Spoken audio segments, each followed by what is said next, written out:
Namo Om Vishnu Padaya Krishna Prastaya Bhutale Srimate Siriswarupananda Paramahamsa Iti Namane Namaste Saraswati Devam Gauravani Pracharane Nevishesha Sunyavadi Pastatya Deshatarane Bhajasri Krishna Chaitanya Prabhu Nityananda Sri Advaita Gadadhar Sri Vasadi Gaur Bhaktivinoda.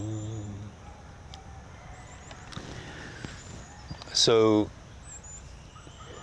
we are going to talk a little about the yoga system and its purpose.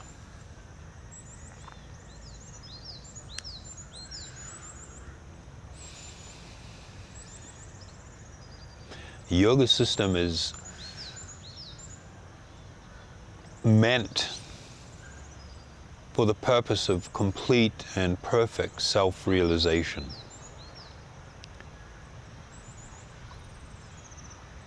There are many paths or processes of yoga, and they award different levels of realization. The most well-known, probably the most well-known yoga system that people in the West are more familiar with is the process of Hatha Yoga. Hatha Yoga actually only constitutes one part, a small part of the Astanga Yoga system. This word anga. Anga means like limb, and asta means eight, the eight limbs of yoga. And they were eight categories of activity that were performed for the explicit purpose of coming to the platform of complete self-realization. The most common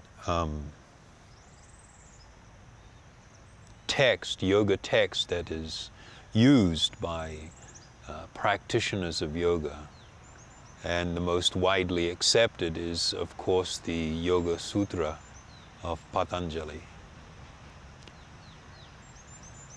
Patanjali, although he is considered the father of the yoga system by many, in reality is not actually the father, because we see in far more ancient scriptures and yoga texts a complete description of the same Astanga Yoga system.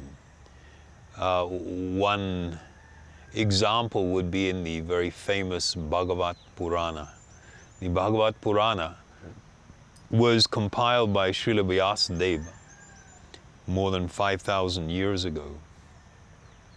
And it is made up of about 18,000 verses divided into 12 books or cantos. In the 11th canto, there is a very detailed description of this Astanga Yoga process and what purpose it is actually meant to serve. So while we do acknowledge that Patanjali is considered the father of the yoga system, the system existed eons before he made his appearance on this earth. The Yoga Sutra is being translated by myriads of people, and unfortunately there are numerous different ideas being promoted by different translators, and many of them that are appearing in this modern era, meaning over the last perhaps 20 years, do not deal with or support the very earliest commentaries on the Yoga Sutra. The earliest commentator of Yoga Sutra, his name was Vyasadeva. This is not Vedavyas, who was here over 5,000 years ago, but it is a more recent Vyasadeva. And he was the first commentator, and then he was followed by 4 other famous commentators. And they all supported a common understanding or appreciation of the work of Patanjali, which tends to differ a great deal from the translations or the ideas that have been promoted by more modern translators. One example would be in relation to the term Purusha. This Purusha means the actual person who resides, the living being who resides within the body. And in many modern commentaries, this Purusha is said to be all-powerful and omniscient, omnipotent, but forgetful of our natural position. This idea is actually not supported at all by Patanjali, nor is it supported by any of the original Vedic texts. It is an idea that is very foreign to the original Vedic teaching.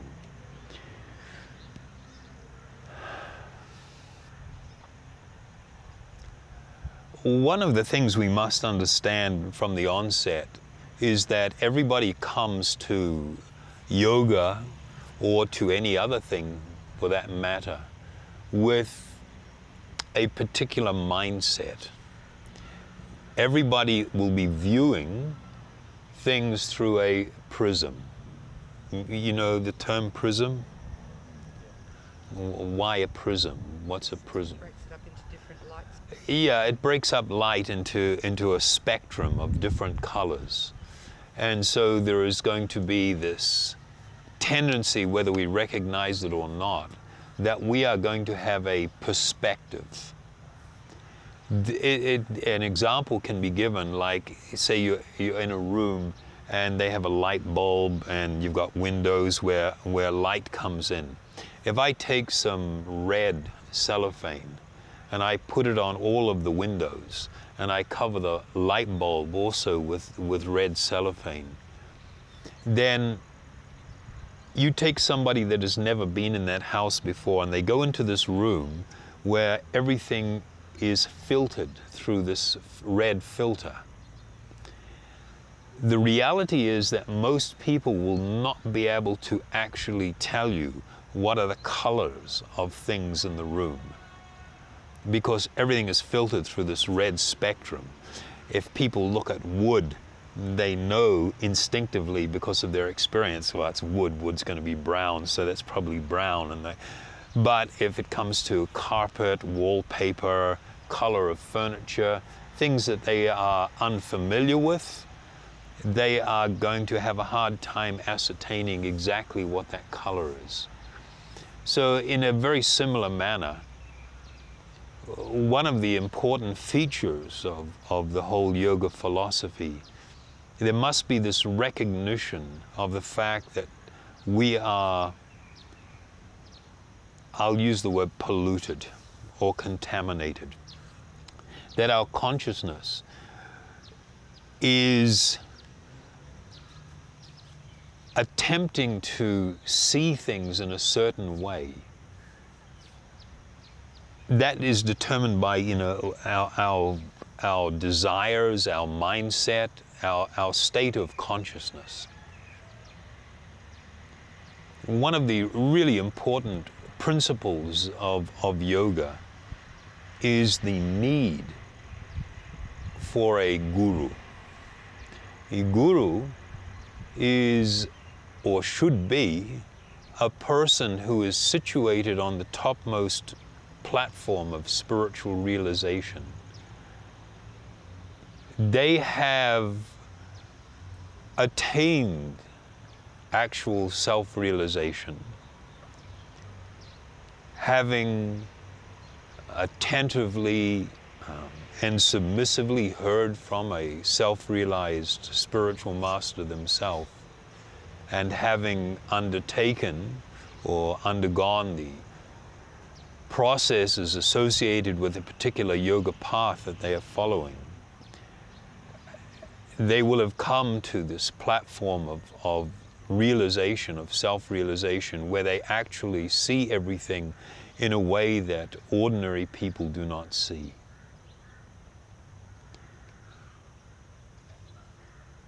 This fact that our consciousness is contaminated or polluted and is deeply influencing how we are thinking about things and how we are seeing things is something that must be recognized. And in this state, a person that may be very scholarly and be able to read Sanskrit, has a good grasp of Sanskrit grammar, and it does not mean that they are qualified to teach or that they are qualified to translate.